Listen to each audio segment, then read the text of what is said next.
Welcome to another Gauging Gadgets review video. In this video, we have the Kasa Filament Smart Bulb from TP Link. So this is a Wi-Fi connected smart bulb that does not require a hub. It has tons of different features such as dimmability. You can schedule it in the app for automation. You can also control it anywhere you have internet as long as it's connected to the internet. And it's compatible with smart assistants such as Amazon Alexa and Google Assistant. All that for currently around $14 on Amazon, so check the link in the description to find that price. Let's go ahead and open it up and check it out. Okay, so it comes in a nice cardboard box. The light bulb is at the very top, just slides right out. And then in here we also have a very quick 3-step quick start guide. All right, so in this review, I'm going to first start out by looking at the light bulb. We'll go over some of its features that you can see on the actual device. Then I'll show you how easy it is to get set up on your phone in the Kasa Smart app. Then after that, I'll show you it in use and talk about what I think about it. So as you can see right here with the light bulb, this base right here is going to be the standard A19 base. So it should be able to replace any normal light bulb that you have in your house. Now this light bulb is capable of emitting 600 lumens, which is pretty hefty, and it only uses 7 watts. So really efficient while being a smart device.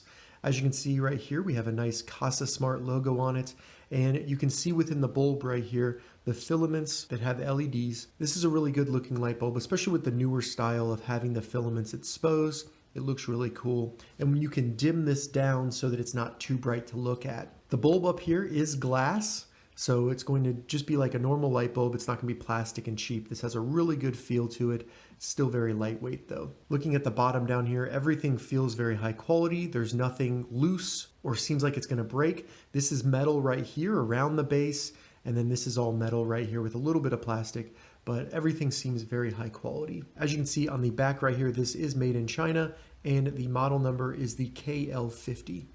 All right, so now that we've taken it out of the box and taken a closer look at it, let's go ahead and get the Kasa Smart app installed to our phone and then start getting it connected to our Wi-Fi network. So you first want to go to your respective app store, search Kasa Smart, and go ahead and get that downloaded and installed.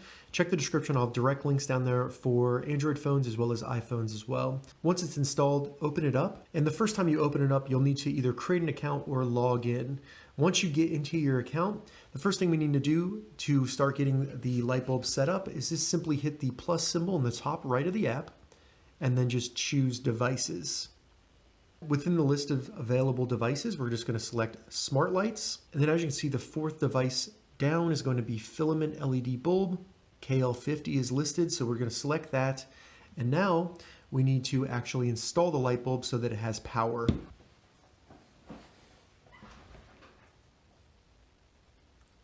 So as you just saw there, the light blinks 3 times.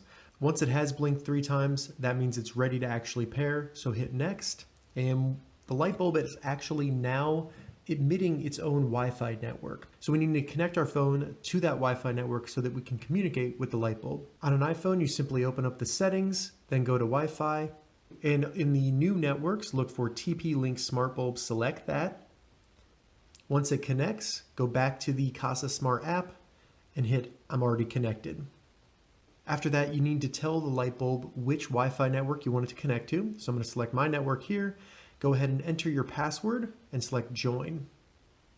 And now it's going to connect the light bulb to your Wi-Fi network so it'll have access to the internet and be controlled by your app.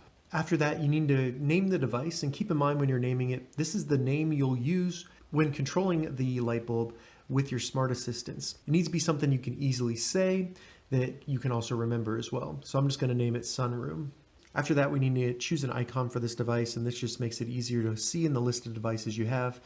You can select from up here or take a picture and use that as your icon. I'm just going to use this standard image right here. And now it's set up and ready to use. When we hit sound good, there might be a firmware update available for the actual light bulb. Go through those steps that can help with security and also maybe add some new features. But once it's done with that, you'll be brought to the devices screen here where you can see all your devices, and there is the Filament Smart Bulb right there. So as you can see, just from the device list, I can turn it on and off. That works very well. It also gives me a status on the light, such as its dimmable %, and then if I had a schedule, it show up here so I can easily see that from the devices screen. If I select into the light bulb, I'll have the option to hit a big power button for it. I also have these presets at the top, so if I select one of them,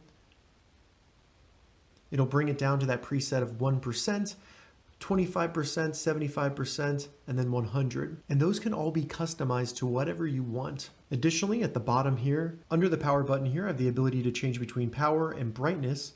And in brightness, I can actually change the dim level of the light bulb to whatever I want manually, which is pretty cool if you need to bring it down maybe for a movie or something. Additionally, at the bottom, we have a menu, and the first is going to be presets. So that's where we can configure those presets I showed you earlier. So you go in, hit the pencil, and then just change the brightness level there. After that, we have the ability to schedule the light bulb. Just go ahead and hit the plus symbol to make a new one. And this is where we can not only have it turn on and off, you can also have it scheduled to go to any of the presets that you configured. So I'm just going to do turn off here. After that, we can select the fade rate. So this is how quickly it turns on and off from a dim level. And you can do this all the way up to 60 minutes, which would be a really, really slow fade of turning it on or off. After that, we can configure when this action will actually take place. And you do have the option to select either sunrise or sunset for the actual location of the bulb.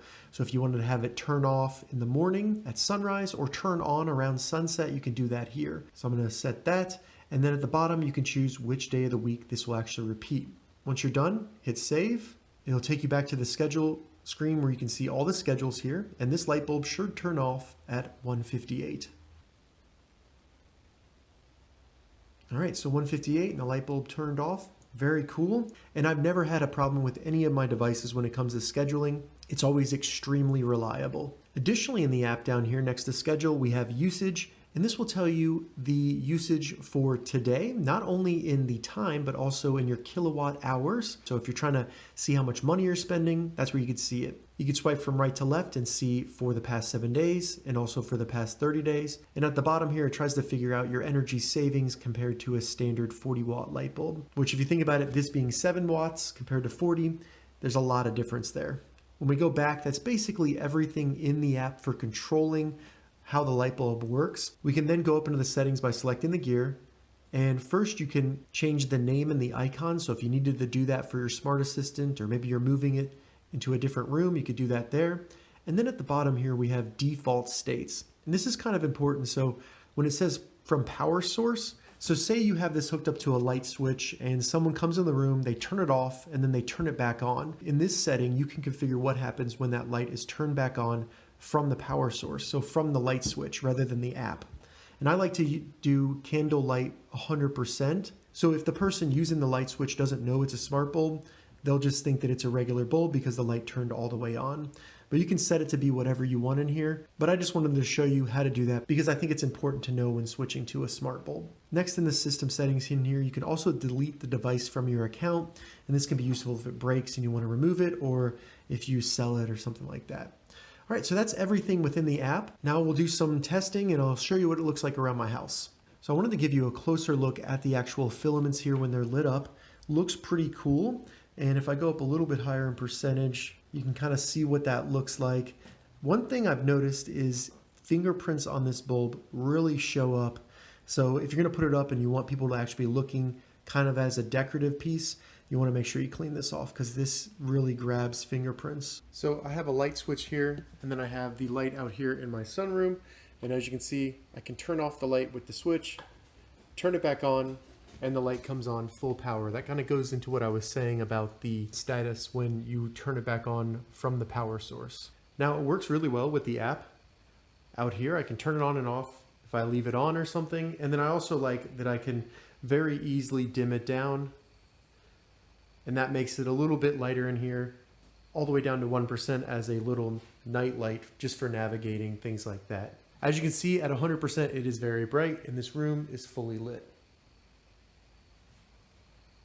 All right, so as you just saw there, that was a quick demo of how I'm using the Kasa Filament Smart Bulb in my house. I've been testing this for a couple weeks now, and it has worked great. It's been reliable, and it has always worked for me when I wanted it to. Now, so far, I really enjoy the dimmability of this. It's very easy in the app, but I also like that you can schedule it with presets. So if at night I want it to go really low, kind of just as a nightlight, I love that I can do that automatically and then have it turn off around sunrise. It just adds a lot of customization when it comes to automating it, when you can add not only the presets, but also sunrise, sunset, into that scheduling. It's a little strange that they don't include away mode, which is a feature that Kasa includes with their smart plugs, where it'll randomly turn on and off during a set time if you set it in away mode, but having the smart scheduling features are pretty cool too. The 600 lumens does seem to be accurate. This does get very bright. It lights up my entire sunroom with it on, so really happy with that aspect as well. It also looks really good with the filaments being visible and the ability to dim that down, and I really like this white base with the Kasa logo. It just looks very professional and kind of has a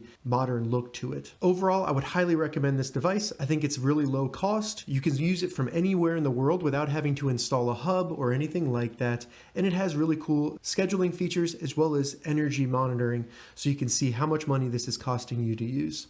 If you have any questions about the Kasa Filament Smart Bulb from TP Link, leave a comment below. I'll get back to you as soon as I can. I'm going to add affiliate links below so you can find this exact device on not only Amazon but several different retailers. If this video helped you, give it a thumbs up, and please consider subscribing to my channel, Gauging Gadgets, for more gadget reviews and tech tutorials. Thank you so much for watching.